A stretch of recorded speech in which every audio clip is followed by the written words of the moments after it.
wasallam. Yang populer sampai kepada kita adalah kisahnya Sayyidina Umar. Sayyidina Umar radhiyallahu an, ketika itu beliau memperoleh rampasan perang, memperoleh ghanimah di daerah Khaybar. Zaman dahulu seperti itu. Kalau perang, orang yang dikalahkan harta bendanya dibagi-bagikan, termasuk properti berupa tanah, kebun dan lain sebagainya. Sayyidina Umar memperoleh kebun yang luas di Khaybar. Nah, kebun ini berisi pohon-pohon kurma yang produktif,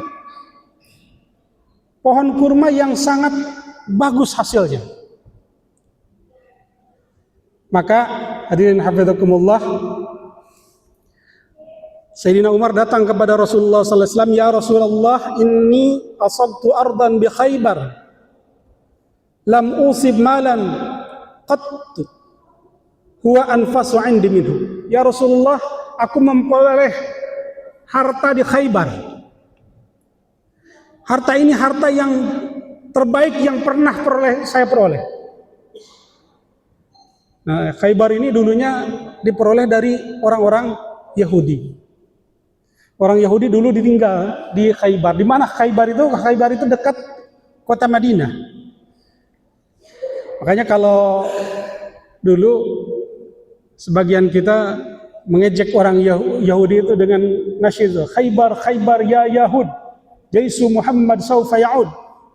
Khaybar, Khaybar, ingat nih Khaybar, wahai orang-orang Yahudi, jaisu Muhammad saufa ya'ud, tentara Nabi Muhammad akan kembali. Ini mengingatkan dulu Khaybar tempat yang direbut dari orang Yahudi. Dan sampai hari ini ternyata beberapa tokoh Yahudi telah dirilis di media-media internasional. Mereka menginginkan perluasan Khaybar itu sebagai bagian dari negara mereka, negara Israel. Nah, ini dulu direbut oleh umat Islam dan memperoleh harta pampasan yang sangat banyak. Sehingga ketika Khaybar telah dikuasai oleh kaum muslimin, semua kaum muslimin yang punya hutang ditanggung oleh negara. Ini luar biasa sekali, memperoleh harta rampasan yang sangat besar. Ini Sayyidina Umar menyampaikan kepada Rasulullah sallallahu alaihi wasallam bahwa beliau memperoleh tanah di Khaybar yang luar biasa bagus, yang luar biasa hasil. Qal in syi'ta habasta aslaha wa tasaddaqta biha. Kata Rasulullah sallallahu alaihi wasallam, jika engkau menginginkan, maka tahan pokoknya, tahan aslinya, dan engkau sedekahkan hasilnya. Jadi tanah di Khaybar itu ditahan, tidak dijual, tetapi hasilnya disedekahkan oleh Sayyidina Umar. Qal fatasaddaqa biha Umar annahu la yub'a asluha wa la yurathu wa la yuhabu, fatasaddaqa biha fil fuqara wa fil qurba wa fil riqab wa fi sabilillah wa bis sabil wa dhaif. Maka Sayyidina Umar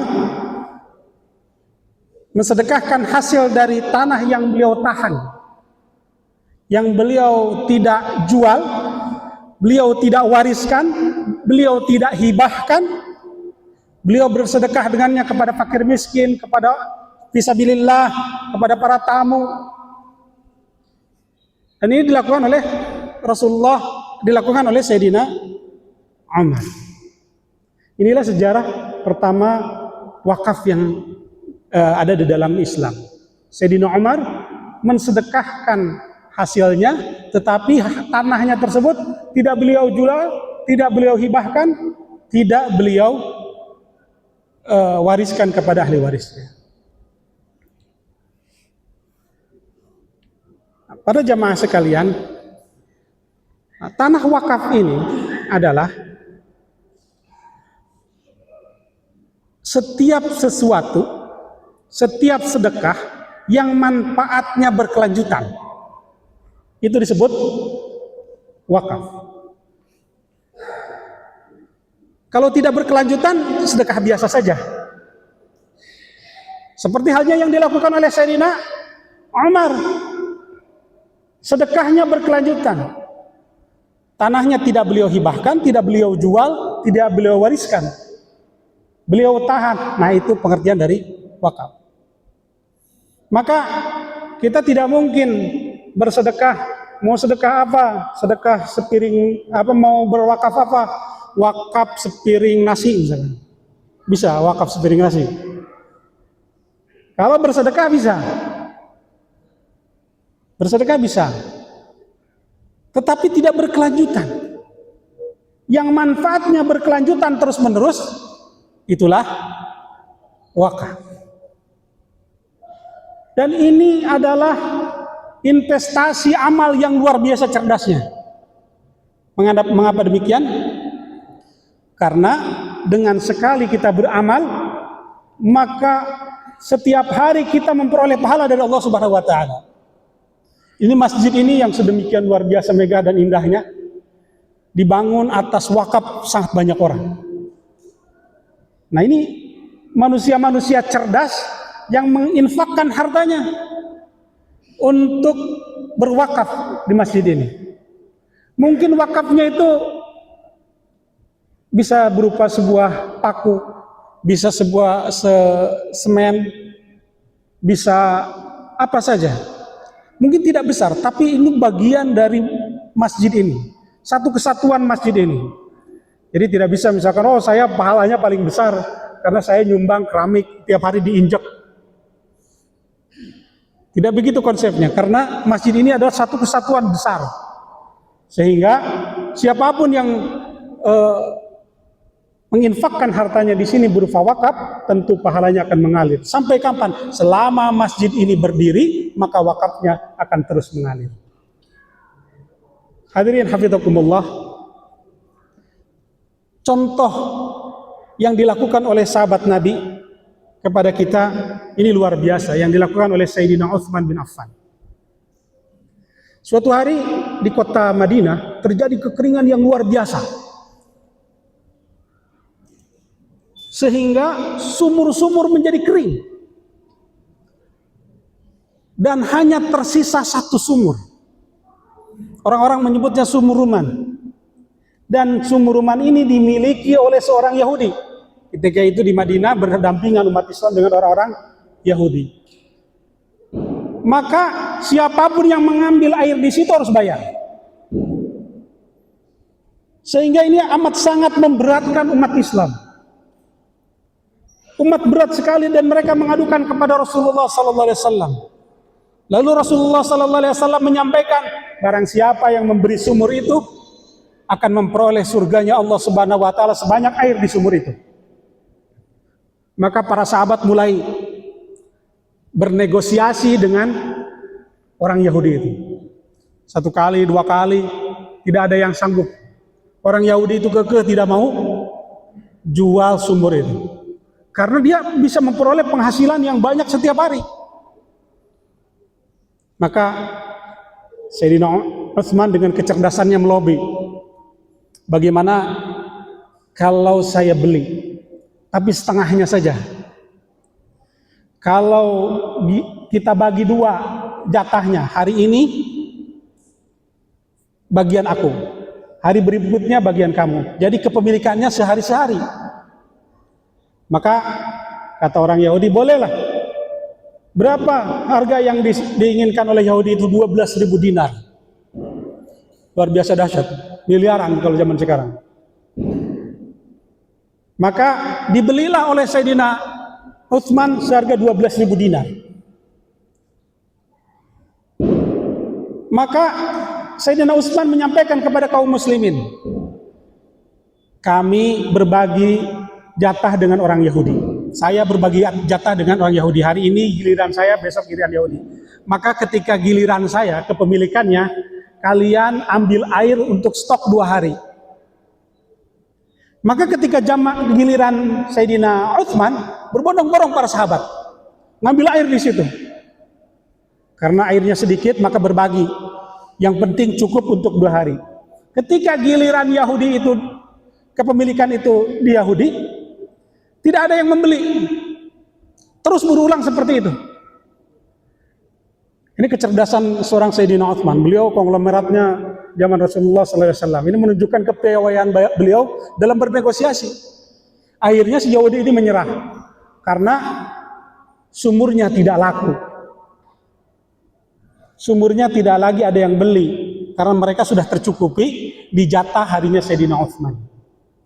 Maka kemudian si Yahudi ini menyatakan, ya udah, saya jual saja sekalian jatah hari saya, dua-duanya milik engkau wahai Utsman. Maka dibeli sisanya seharga 8.000 dinar. Total 20.000 dinar. Berapa sekarang harganya? Emas mahal sekali sekarang. Mungkin sampai 4 sampai 5 miliar hari ini. Akhirnya sumur itu diwakafkan oleh Sayyidina Utsman. Nah, orang Yahudi ini menjual sumur berikut tanah dan pohon-pohon kurmanya sekalian. Ya udah sekalianlah semuanya ambil sama kamu Utsman. Maka wakaf Sayyidina Utsman ini dikelola oleh berbagai pemerintahan. Oleh Sayyidina Utsman diwakafkan, Sayyidina Utsman wafat, dikelola terus-menerus, dan itu diwakafkan hasilnya untuk kaum muslimin. Sampai pada pemerintahan terakhir umat Islam, kekhalifahan terakhir umat Islam pada zaman Utsmaniyah, itu tetap dikelola. Ketika Utsmaniyah tidak ada, kemudian dilanjutkan oleh pemerintah Saudi. Sampai hari ini hasilnya tetap dikelola. Subhanallah, luar biasa. Sayyidina Utsman meninggal tahun 36 Hijriah, 1411 tahun yang lalu. Tapi sampai hari ini wakafnya terus produktif, menghasilkan pahala yang luar biasa. Bahkan hasilnya oleh pemerintah Saudi dibikin sebuah hotel. Di situ ditulis wakaf Utsman bin Affan Hotel.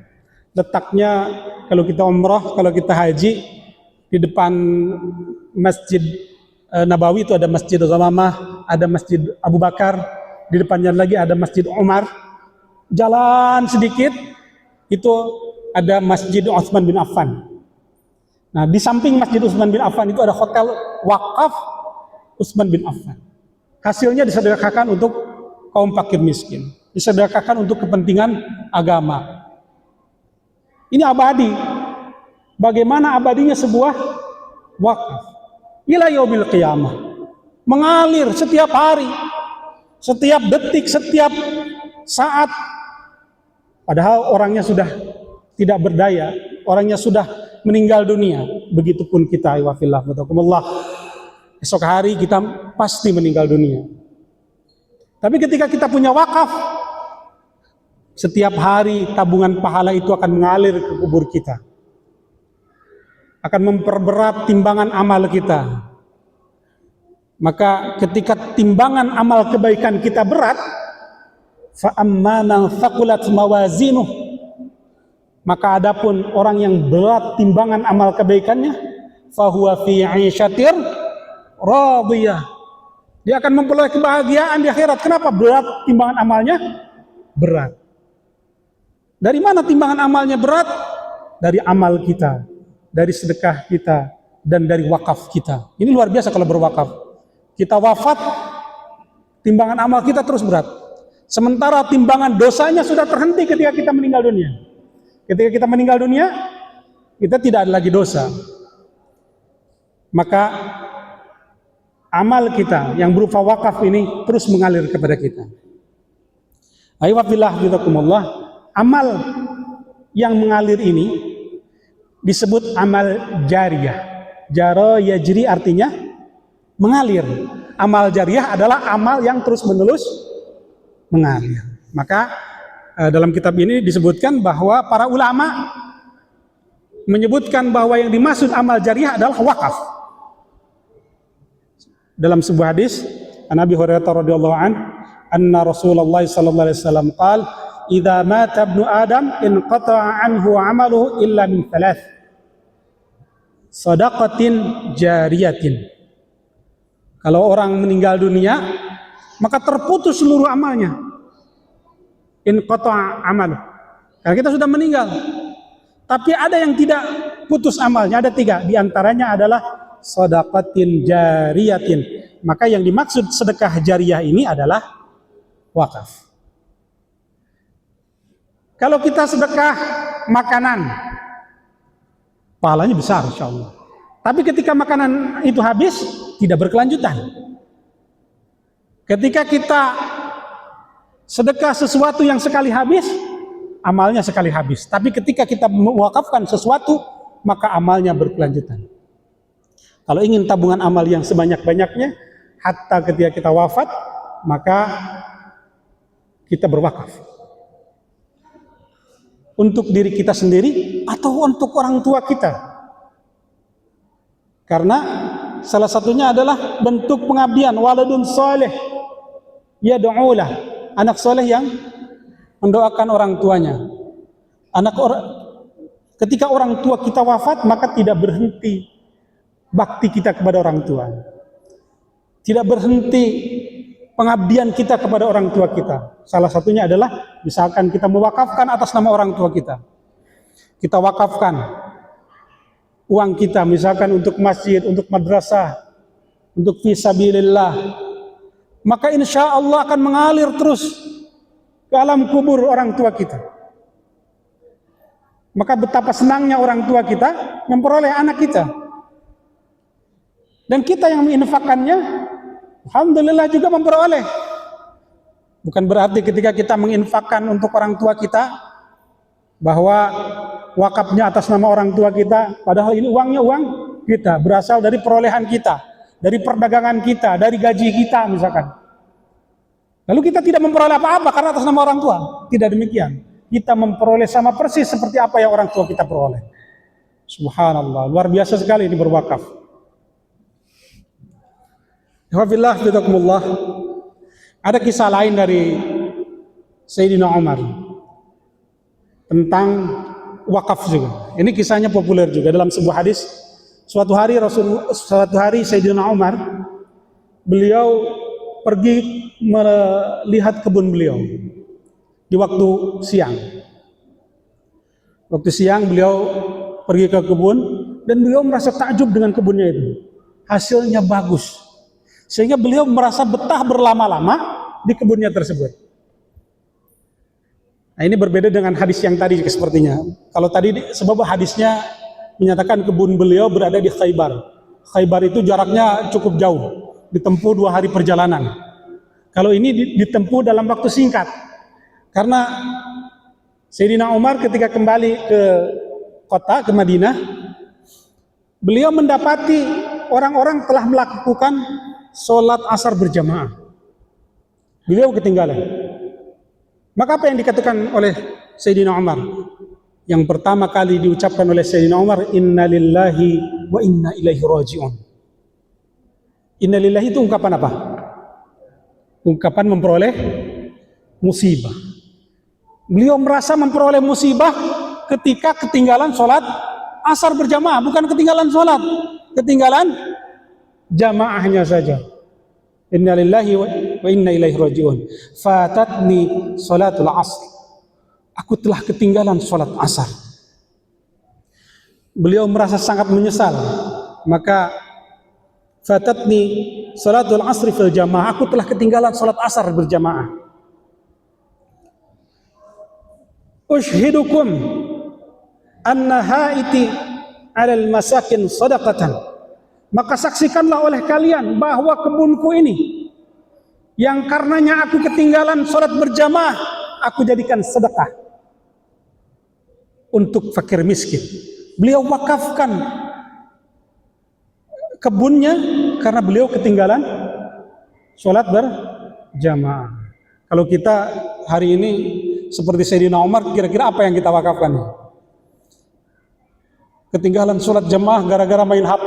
Innalillahi wa inna ilaihi raji'un. Saya sedekahkan HP saya. Wah, kalau rumah nauzubillah. Ada. Wabillah hafizakumullah, seperti itulah seorang Umar bin Khattab ketika beliau ketinggalan sholat jamaah. Penyesalannya luar biasa sehingga beliau memberikan hartanya berupa kebun untuk diwakafkan. Sebagai apa? Sebagai kafaratan lima sona Umar, kata beliau. Sebagai kifarat, sebagai penebus dosa, penebus kesalahan apa yang telah dilakukan oleh Umar. Sekali lagi itu poin, beliau bukan meninggalkan sholat. Beliau hanya tertinggal, dan itu pun tidak dalam kesengajaan, karena beliau terlalu takjub atas kebun beliau yang sangat bagus. Ayyuhafillah, hafizakumullah. Luar biasanya para sahabat ridwanullah alaihim ajma'in dalam semangat mereka untuk melakukan wakaf. Maka dalam sebuah hadis yang diriwayatkan oleh Jabir bin Abdullah radhiyallahu anhuma, beliau mengatakan, ma'a'lamu ahadan kana lahu malun illa habasa malan min sadaqatin mu'abbadatin abadan wala tuhab wala turaf la tushtara. Kata Sayyidina Jabir bin Abdullah, dua-duanya sahabat Nabi. Jabir sahabat Nabi, bapaknya juga sahabat Nabi. Beliau mengatakan, aku tidak tahu satu orang pun dari kalangan muhajirin dan ansor yang mempunyai harta, pasti mereka wakaf. Mereka menahan hartanya. Tidak mereka jual, tidak mereka wariskan, tidak mereka hibahkan. Jadi wakaf itu dilakukan oleh semua sahabat Nabi yang mempunyai harta. Tidak disebutkan orang kaya, tapi yang mempunyai harta. Semua sahabat Nabi berwakaf. Itulah mengapa Islam hebat luar biasa, karena didukung oleh manusia-manusia yang luar biasa. Sehingga tidak tertinggal seorang pun sahabat Nabi yang tidak berwakaf. Semua sahabat wakaf. Dalam catatan, sahabat yang mempunyai harta. Ada sahabat yang tidak mempunyai harta, ada. Ahlus Suffah itu tidak punya rumah, tinggalnya di masjid dekat dengan Rasulullah SAW. Mungkin mereka tidak berwakaf, tapi sahabat-sahabat lain yang jumlahnya luar biasa banyak, itu mereka dari kalangan muhajirin dan ansar. Sepengetahuan Jabir bin Abdullah, tidak ada satupun yang tidak berwakaf. Para sahabat ini mengenali amal-amal sahabat-sahabat yang lain. Mereka saling tahu amal-amalnya, bahkan mereka saling tahu berapa juz hafalan Qurannya. Kita berakrab-akrab di sini, kita tahu nggak sahabat kita berapa juz hafalan Qurannya? Kita tahu. Para sahabat itu tahu. Dari mana riwayat bahwa mereka tahu? Saling tahu. Ketika terjadi perang Uhud, 70 sahabat Nabi syahid. Maka yang kemudian digali satu lubang dua jenazah. Satu lubang dua jenazah, satu lubang dua jenazah. Lalu yang pertama kali dikuburkan di antara mereka yang lebih banyak hafalan Qur'annya. Jadi sahabat tahu 70-70-nya yang meninggal, antar si A dan si B, antar sahabat Nabi ini mana yang lebih banyak hafalan Qur'annya. Ini dalam perkara hafalan Qur'an yang berada di dalam pikiran, tidak nyata, apalagi wakaf yang lebih zahir, yang lebih terlihat. Maka sahabat mengetahui bahwa tidak ada sahabat yang tidak berwakaf. Ini contoh yang dahsyat, contoh yang luar biasa. Satu era, satu zaman terbaik memang, yang kita harus menirunya. Dan ini contoh-contoh yang sepanjang sejarah mungkin tidak akan lagi kita temukan. Tetapi sebagai individu tentu kita pun bisa mengikuti kebaikan dari para sahabat itu. Wafillah hafizakumullah. Para sahabat memang terkenal mereka itu berlomba-lomba, fastabiqul khairat, berlomba-lomba dalam kebaikan. Suatu hari ketika pengumpulan harta dilakukan oleh Rasulullah SAW, Umar kembali ke rumahnya dalam tekadnya Sayyidina Umar, saya akan mengalahkan Abu Bakar. Maka beliau mengambil setengah hartanya lalu disampaikan kepada Rasulullah. Dia yakin dengan menginfakkan setengah hartanya, dia mengalahkan sedekahnya, mengalahkan infaknya Sayyidina Abu Bakar. Tapi ketika Sayyidina Abu Bakar datang, ternyata Sayyidina Abu Bakar menginfakkan seluruh hartanya. Luar biasa. Maka Sayyidina Umar mengatakan bahwa aku tidak akan mungkin mengalahkan kebaikan dari Sayyidina Abu Bakar. Demikian Sayyidina Umar berlomba-lomba dengan Sayyidina Abu Bakar. Beberapa sahabat yang lain sama. Dalam beberapa riwayat menginfakkan setengah hartanya, menginfakkan sedemikian banyak hartanya untuk agama.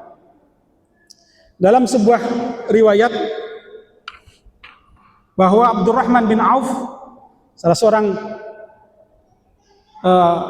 as-sabiqun al-awwalun, orang yang pertama-tama masuk Islam, beliau datang kepada Rasulullah SAW, ya Rasulullah, aku ingin mewariskan 2/3 hartaku.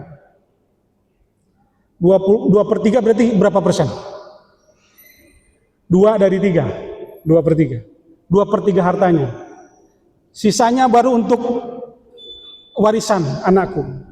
Kata Rasulullah, itu sudah terlalu banyak.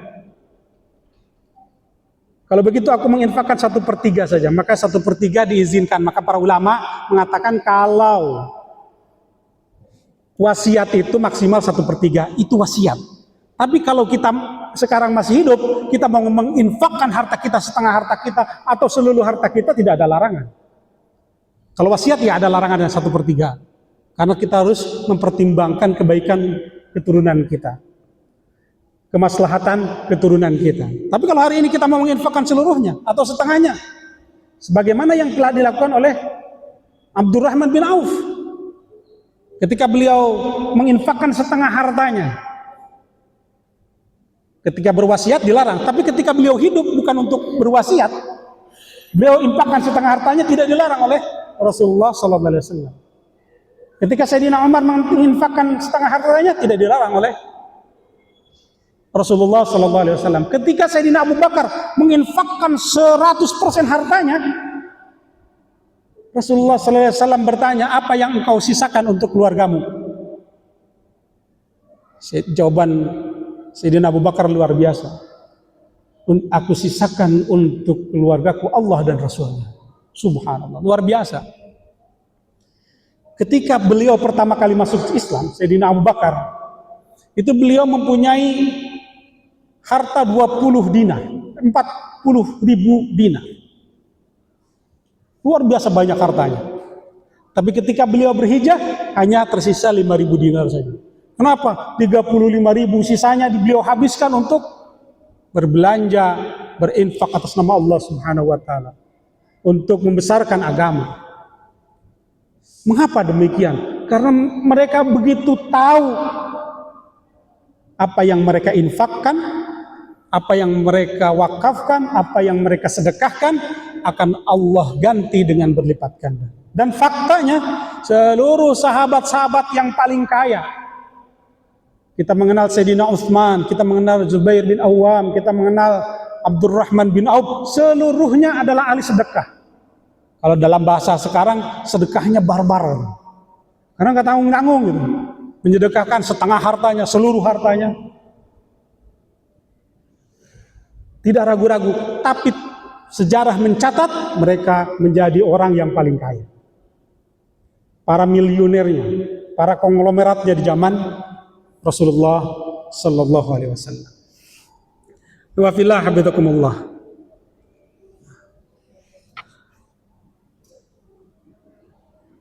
Wakaf yang kita lakukan itu bisa bermacam-macam. Bisa sunnah, bisa wajib, bisa haram. Menjadi sunnah ketika ada kelebihan harta kita, harta halal kita wakafkan untuk masjid, kita wakafkan untuk perjuangan di jalan Allah, kita wakafkan untuk membantu fakir miskin. Bisa jadi menjadi wajib ketika kita bernazar. Misalkan kalau saya diterima kerja atau saya naik jabatan, saya akan berwakaf ke masjid 10 juta misalkan. Maka wakaf yang awalnya sunnah berubah menjadi wajib. Atau bahkan haram. Kenapa haramnya? Mewakafkan ke tempat maksiat misalkan. Akan saya simpan harta saya berikan harta saya untuk membuat patung. Patung dibikin. Naudzubillah, haram dalam Islam. Tidak boleh. Demikian pula sejarah Islam mencatat ketika ayat Al-Quran turun, A'udzubillahi minasyaitonir rajim, lan tanalul birra hatta tunfiqu mimma tuhibbun. Engkau tidak akan memperoleh kebajikan hingga engkau menginfakkan apa yang engkau sukai.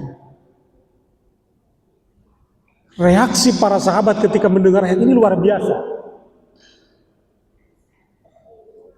Di antaranya yang populer kisah Abu Talhah.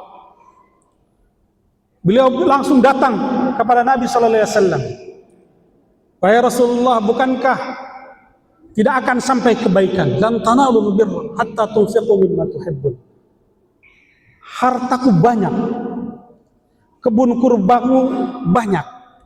Di antara hartaku yang paling aku cintai adalah harta yang bernama bayroha. Maka aku infakkan untuk Allah dan Rasulnya. Silakan kau ambil, engkau yang atur bagaimana pelaksanaan. Bagaimana kata Rasulullah sallallahu alaihi wasallam? Maka Rasulullah memerintahkan untuk menahan harta tersebut, tidak dijual, tidak diwariskan, tidak dihibahkan. Berarti ini disebut wakaf, dan hasilnya diperintahkan untuk diinfakkan, disedekahkan kepada saudara-saudaranya Abu Talhah yang paling dekat. Ini contoh-contoh dari kalangan para sahabat, subhanallah, luar biasa sangat banyaknya. Wa fillah habibakumullah. Andai kata kita membuka sejarah, tentu sejarah perjuangan umat Islam adalah sejarah pengorbanan yang dahsyat dari para sahabat Nabi ridwanullah alaihim ajmain. Sejarah bagaimana mereka menginfakkan harta mereka.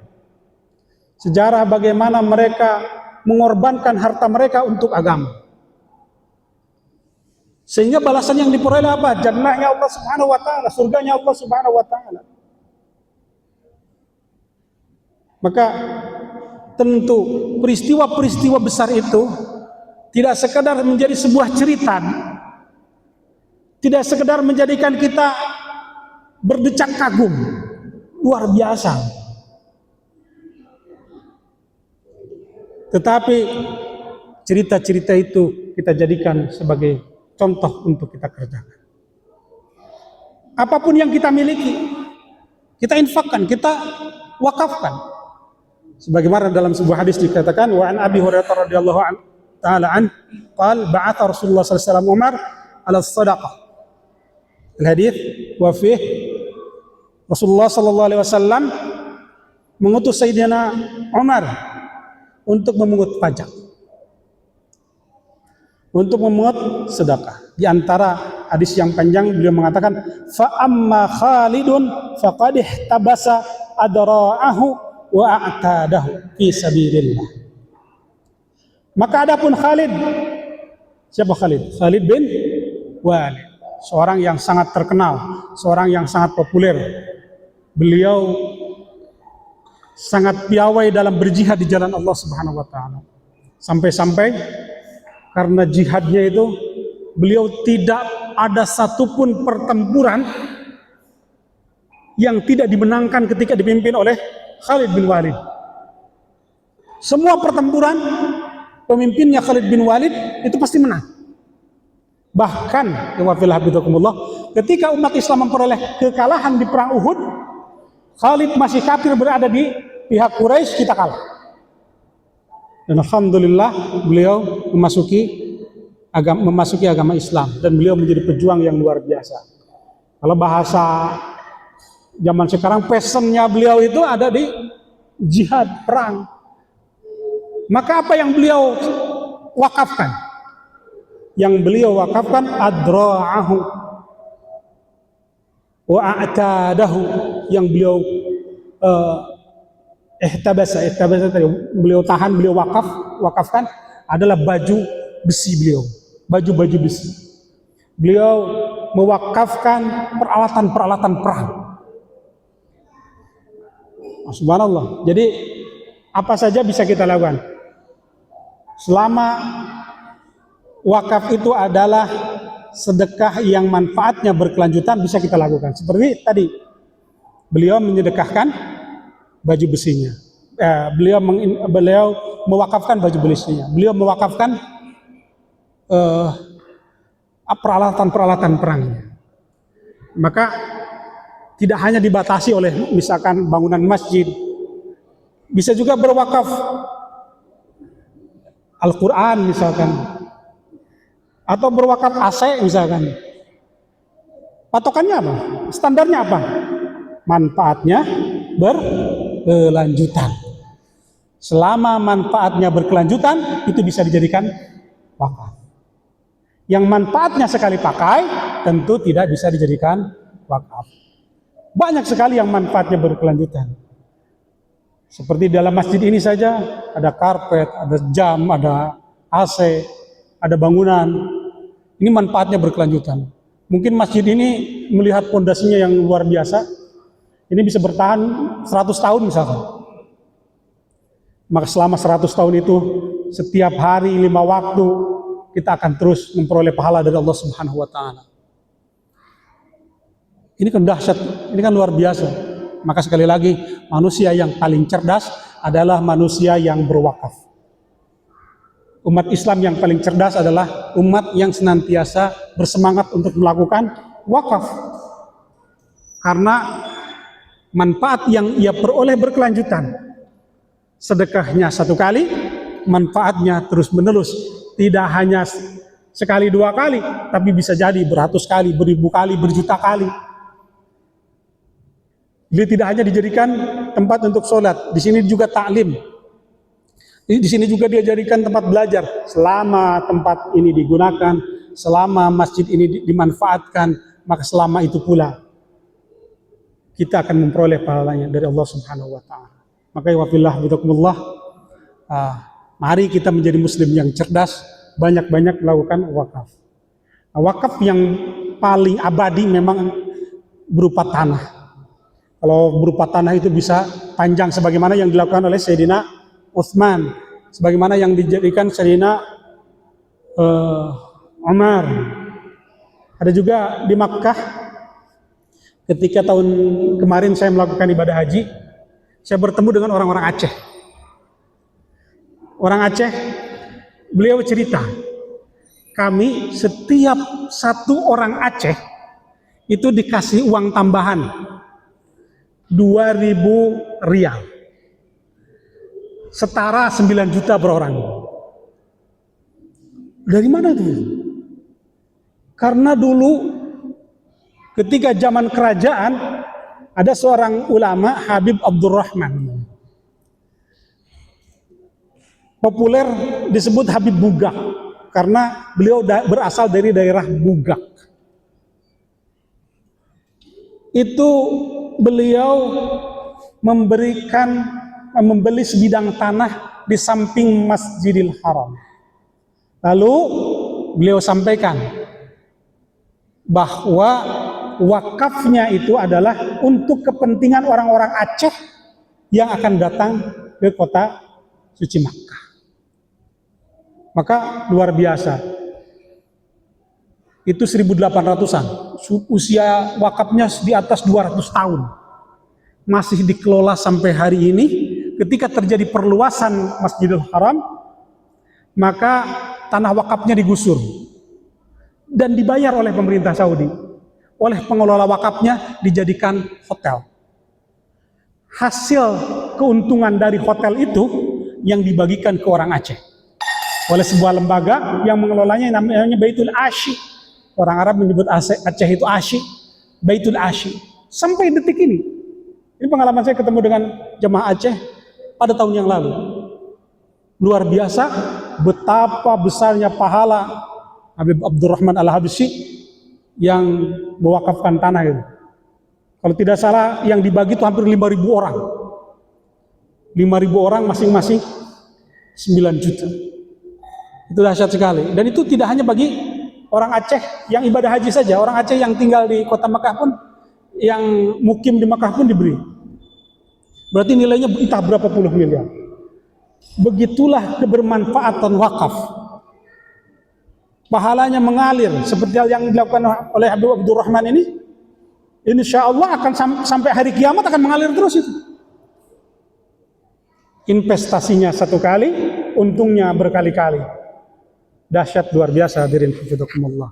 Semoga Allah Subhanahu wa taala memberikan kita rizki, memberikan kita kelebihan harta untuk bisa berwakaf. Jika tidak bisa besar, tentu bisa kecil. Jangankan besar, bermiliar-miliar. Katakanlah kita mungkin bisa berwakaf hanya dengan satu buah paku sekalipun untuk pembangunan, untuk agama Allah Subhanahu wa taala. Demikian hafizakumullah, telah sampai waktu Isya. Sekali lagi mudah-mudahan Allah memberikan kita rezeki yang luas, memberikan kita rezeki yang bermanfaat dengan kita mampu berinfak. Billahi taufiq wal hidayah. Assalamualaikum warahmatullahi wabarakatuh.